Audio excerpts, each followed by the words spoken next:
Сайн уу хайрт найз минь, чамайгаа хүнд хэцүү, уй гашуудалтай нүр тулгарч байгаа гэдгийг мэдээд чиний итгэл дант пандагийн хувьд яг юу хэлж чамайг тайлгаруулахаа мэдэхгүй л байна. Энэ хорвоо ертөнд альва зүйлс ирж л байдаг, явж л байдаг.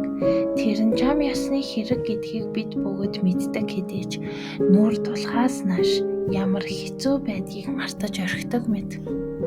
Миний эргэн тойронд байх ойр дотны хүмүүст альва нэг хүнд хэцүү зүйл тохиолдоход би үнэхээр юу хэлэхээ мэдэхгүй сандарч дотроо шаналн эцсийн мөчөд юу ч хэлж чадахгүй байсаар өөрийн мэдлгүй хүйтэн хүндийг зан гаргаж орхидог. Хайрт найз минь, хэрэв чиний эргэн тойронд уй гашуудал донд хэн нэгэн чамайг тайлгаруулах зүйл хийхгүй байвал, хэрэв энэхүү үйлдэлд чи үнэхээр их гомдож байвал багахан ч гэсэн ойлгохыг хичээгээд үзээрэй. Над шиг ийм нөхцөлд юу хийхээ мэдэхгүй хүмүүс чиний төсөөлснөөс ч илүү олон байдаг шүү. Хүн гэдэг сэтгэлийн амьтан шүү дээ. Тийм ч учраас ямар нэг хүнд зүйл тохиолдох эсвэл уй гашуудал нүүрлэхэд сэтгэл зүйн хувьд 5 үе шатыг тулдаг бөгөөд хүн хүнээс шалтгаалan үе шат тус бүрийн үргэлжлэх хугацаа янз бүр байх нь бий.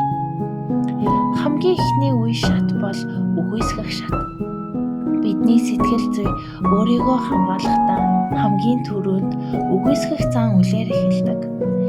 Энэ үед бид ямарваа нэг нөхцөл байдалд итгэж чадахгүй, юу болсныг бүрэн ойлгоогүй, хүлээн зөвшөөрөөгүй байдаг. Хэдий тиймч цаг хугацаа өнгөрөхөд болсон явдалтай нүур тулгарч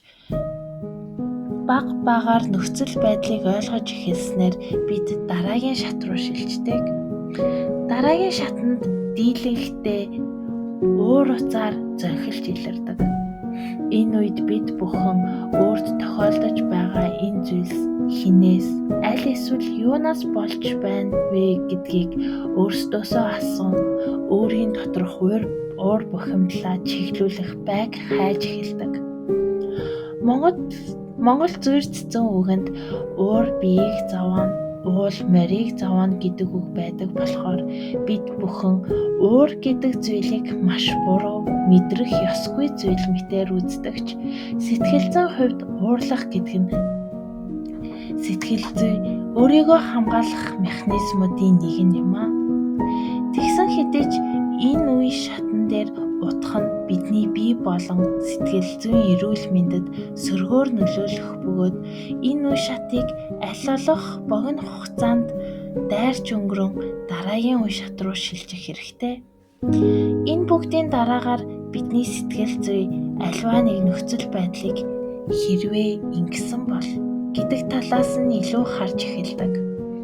Энэ үед бид өөрсдийн болон бусдын хийж байсан үйлдэлийг бодож үр дүн арай өөрөөр байх байсан болов уу гэдэг бодлуудад дарагддаг. Хүн гэдэг хэрэв би тэгсэн бол, хэрэв ийм юм болоогүй бол, хэрэв ингэсэн бол гэх мэт хэрэв гэсэн асуултыг хэтэрхий удаан бодвол өөрийн бодол, бодит байдал хоёрын хит их зөрүүнээс олж сэтгэл готролд орох хандлагатай байдаг. Энэ л үе шатанд бид амьдрал утга учиргүй болсон мэт мэдэрдэг тул энэхүү хугацаанд сэтгэл зүйн дэмжлэг хамгийн хэрэгтэй байдаг. Гэхдээ альва бүх зүйлс хоёр талтай. Дээрх гашуудлын 4 үе шатыг давчхал юм бол бид гашуудлын хамгийн сүүлийн үе шат буюу хүлээн зөвшөөрлийн үе шатанд хүрнэ. Энэ үе шатанд нөхцөл байдалтай адилхан амьдралдаа дараагийн алхмаа хийх сэтгэл зүйн бэлтгэл хангагдаж ирдэг. Хайрт найз минь, энэ нь чамд тохиолдсон хүнд хэцүү зүйлс арилсан гэсэн үг биш ээ. Хэдий ч эсрэг талаас хараад үзвэл чи минь энэ бүхний дараа амьдралдаа урагшлах алхмаа хийхэд бэлэн болсон гэсэн үг юм шүү. Хүний амьдралыг богино гэж ярьдагч энэхүү богино хугацаанд бид маш олон зүйлсийг үзэж өчнөө асуудлуудыг даван гарч амьдрал цааш үргэлжлэсээр л байдаг.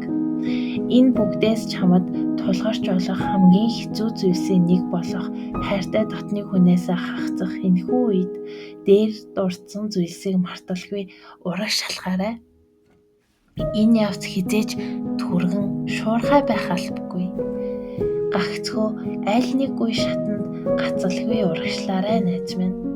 Чамдаа үргэлж сайн сайхныг хүсдэг чиний итгэл данд Пандагаас.